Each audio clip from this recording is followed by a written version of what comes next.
Hello, hello, everyone. Welcome to Thursday evening. I apologize if the sound and the lighting aren't great, and I have reflections in my glasses and all that good stuff. But I wanted to come on and touch base and kind of connect with all of you for just a little while before I close my day. I got to be at a farmer's market this morning with several of my kids and enjoy that with our little business and connecting with the community. It was crazy humid, and there were some wonderful clouds rolling in, and we thought for sure we were going to get some cooling rain, but that is not what happened at all. So here we are, and I've got a dehumidifier on, and I'm going to turn on the AC soon and all that good stuff, and hopefully get the house a little more comfortable for some good sleep. But I've just been praying and thinking since last week, my first post, praying and thinking about where to go with post number 2, episode number 2. And the word that has kept coming to my mind over and over through this week is rest. And I think it was a message the Lord was giving me to just take a deep breath and know that He's the potter, I'm the clay. He's the one with the vision of healing, and so even though I'm participating in that willingly, and I'm very aware that He wants me to participate in that, it's His work in and through me. It's not a burden or a responsibility or something I'm supposed to invent or make happen. He is making it happen, and I'm just a tool in His hands. And so I feel like He's helping me to get a clear perspective so that it's not overwhelming or as overwhelming as it could be. And I also feel like He wants me to share with all of you that rest is possible even when we're in the thick of something hard. Grief work is hard. Healing work can be hard and challenging. And even when we're aware in our minds that it's a good thing that's happening and there's already some relief in it, in kind of having a vision of steps forward, it's still challenging, and it can still take some, intentional, very intentional work to remember to rest in the middle of it, if that makes sense. And a couple of the scriptures that came to my mind as I was thinking about this today were particularly in Psalm 51. I think most of us are familiar with this part of the, not Psalm 51, Psalm 23. The Lord is my shepherd, I shall not want. And it goes on from there, and it has this picture of Him as a shepherd who causes us to lay down by still waters, and feeds us in the presence of our enemies, prepares a feast for us in the presence of our enemies. And as I was thinking about that, I was thinking about situations that I've been in that these weren't particular abuse scenarios per se, but they were extremely challenging, stressful situations that I wasn't going to be able to exit. I was going to have to walk through this journey. I think of a situation that we were in a few years back with some medical facilities, and we were trying to advocate for our daughter's care, and we were running into a lot of troubling obstacles, and for a period of time it even became a bit of a legal battle, so it was extremely stressful. But the Lord gave us rest in the middle of it, and looking back, I realized He prepared us for it. I had a couple of times where things came up in conversations with practitioners, and they were like little, I don't know, for lack of a better term, they were like little warnings that the tide was changing in our daughter's care, and we were going to have to be alert, and we were going to have to pay attention, and there might be some hard advocacy work ahead, and there definitely was. But at the very beginning of the situation, when it was just starting to kind of get these little clues that something was not quite right, I asked one of the nurses on our daughter's team a question about this, and just to see if I was reading the situation accurately. I wanted to make sure that I wasn't getting the wrong impression. And she confirmed my concerns, and she said, "So start praying now." And my mind has come back to that point in my own journey where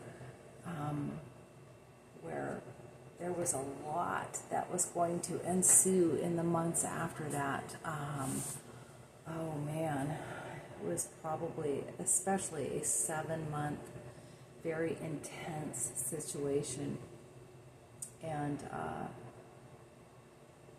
but I received that gift from the Lord, that heads up, and where there was this gut feeling within me that I recognized, and I opened my mouth and I asked questions, and I received this admonition to pray and prepare, starting with that. And so I believe that as I've prayed over this last week about what I should share this week, that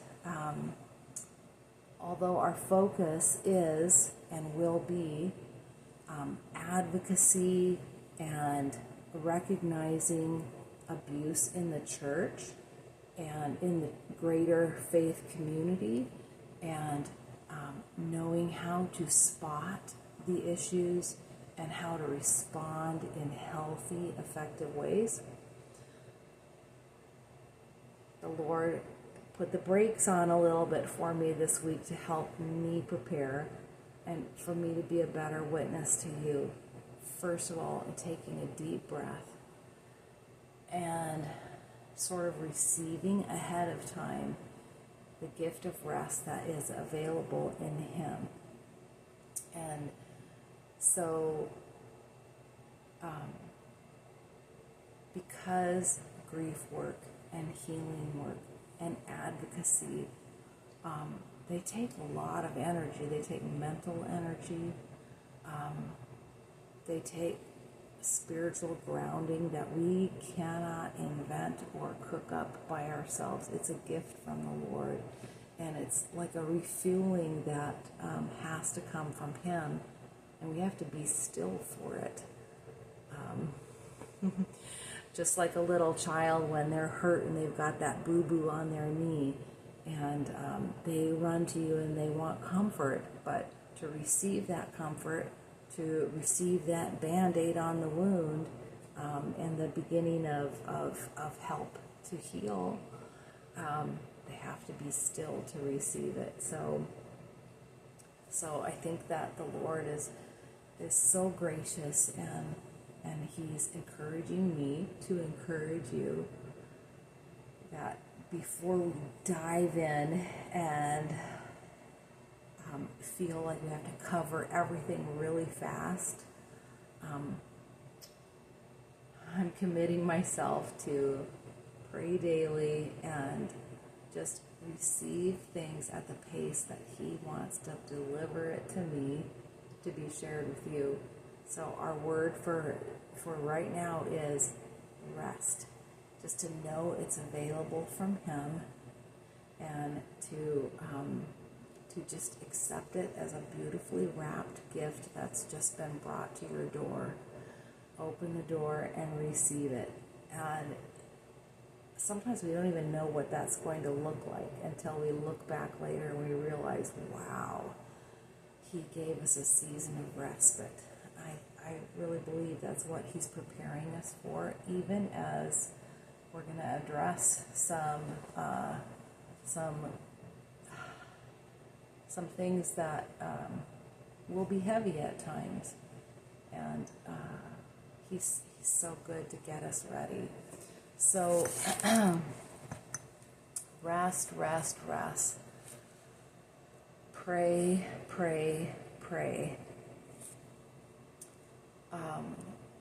Fuel.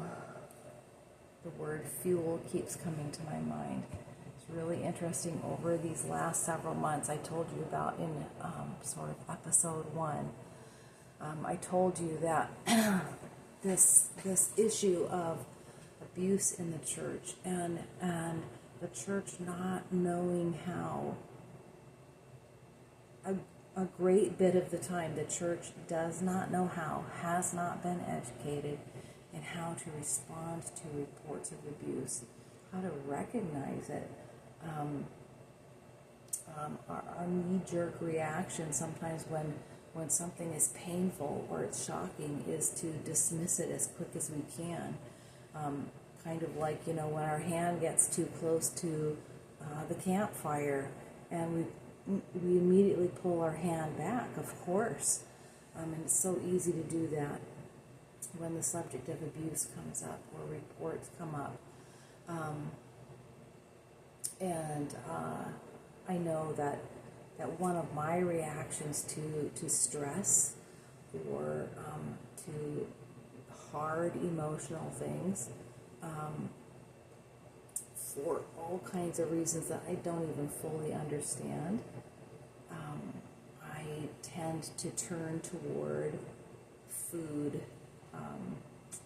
And I thought that I had broken that over the last couple of years, but when that conversation that I referred to in my last video came up last January, and I was just hit full force with the magnitude of this issue and how I just felt instantly the Lord calling me to be a part of addressing it. All of that default turning to food kicked right back in again. And so I have struggled with that, honestly, for the last several months. And it's something that I am having to address, and primarily in prayer, and just confessing to the Lord, okay, this has been a stress response of mine for decades, but I know the truth is my body does need to be fueled. And I think that in an interesting way, my body understood that right away as I was receiving this assignment. But my unhealthy default has been to turn to all the things that really don't fuel my body and my mind well. So I think part of praying through, okay, Father, I have this thing in my life that I have to address. We as a community have to come together and do something hard right now, so that healing can come and prevention can be strong. But in order to do that, we're going to have to not only be prayed up, but properly fueled up. So I'm not going to tell you what works for me as far as feeding my body. That's a whole other subject. But as soon as this started happening with this sort of comfort food as my go-to, as soon as I saw that kicking back in, I knew deep down, okay, I have some very intentional work in that area that I need to do so that my body and my mind are fueled well, not only with the Word of God, but with authentic, real, physical food. So pray about that. Ask for His leading, because I really believe that just like when, for example, we think of the stereotypical when someone's not feeling well, when they're down, when they've gone through something hard, maybe we bring them a pot of chicken soup, fresh chicken soup. Well, there's really something to that, the nutrients in that particular thing. It really does fuel our bodies and strengthen our bodies in very specific ways. So let's learn together about, I'm going to call it grief fuel, healing fuel. I've even had the term come to mind, grief soup.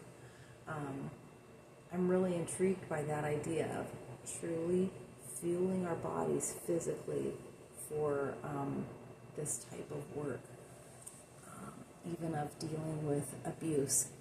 Can sound completely disconnected, but I don't think it is. In order to have a clear mind and a strong body walking through these hard things, that physical fuel is going to be really important. So pray for wisdom in that for all of us.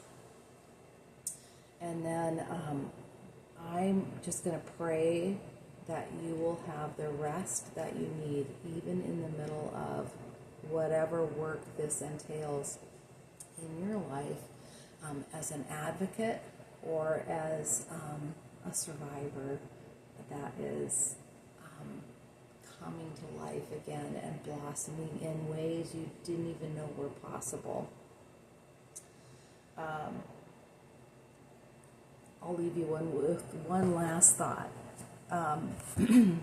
Back in 2020, we all know what was unfolding early that year and how suddenly we found ourselves at home and, life interrupted in so many ways. And I just remember that actually that year we planted a garden. And I was so thankful to be able to do that. Gardening takes a lot of time. It takes a lot of work. It takes a lot of attention and tending. Or your harvest won't be the same, or you won't get a harvest at all. But in 2020, I just remember that I had a new appreciation for being able to walk outside on our little farm and go down to the garden and put my feet in that warm dirt every day.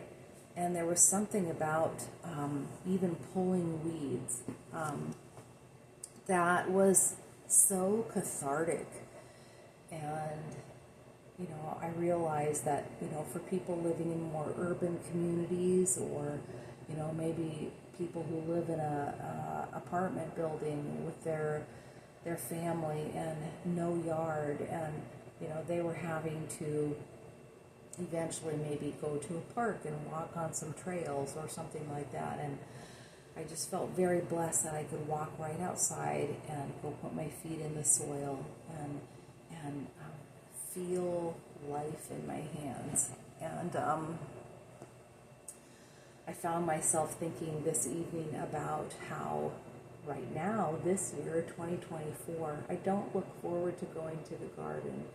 Right now, I feel like I'm juggling so many different things and too much. I'm very aware right now that I have to declutter.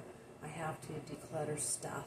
I have to weed out the things that shouldn't be on my schedule each day. I have to do some weeding in what I am giving mental real estate to, because there's a lot going on. And so I just realized that in 2020, I was looking at that task of gardening as a gift. It was something I looked forward to, and there was healing in it, and there was peace in it. And so my prayer is that I will return to some of that, and that I will, as we're going through this addressing abuse, a very hard subject that we need to do effectively. It's time. But in the middle of it, I pray that whatever the tasks are that the Lord puts on our table in this, whatever responsibilities we have in this, that we'll see these as gifts, as opportunities to be a part of what the Lord is doing. And just know that whatever He asks of me, whatever He asks of you in this journey, it's because He's giving us a front row seat to what He's doing and His transformation, and that is amazing. So in recording this tonight, before I lay my own head down to rest, there's a part of me, honestly, I feel like, okay, but what did we do toward the ending of abuse in this video? I'm just listening to the Lord even right now as I'm talking to you, and what He's telling me is, this is your yes, Lord moment. This is where you say, yes, Lord, I accept the assignment. Yes, Lord, I believe that you can convict me, and you can comfort me, and equip me at the same time. You are a worker of miracles, and you see us, you see the end from the beginning, and I trust you. So that's my prayer, and let's just put our feet and our hearts to this and see the amazing things that He's going to do. Next time, I'm going to introduce you to some of the resources that have been most helpful to me.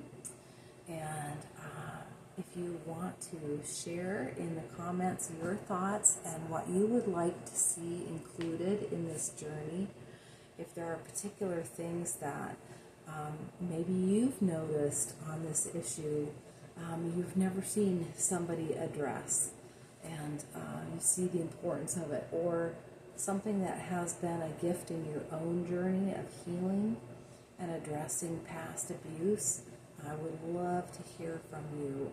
So put your comments below anytime, and hit the like button. It's not for me, it's for the algorithms, and I just want to see this little sliver of my time on YouTube go out and be as meaningful and helpful as it can be. So blessings to each of you, and I will see you next time. Have a great evening.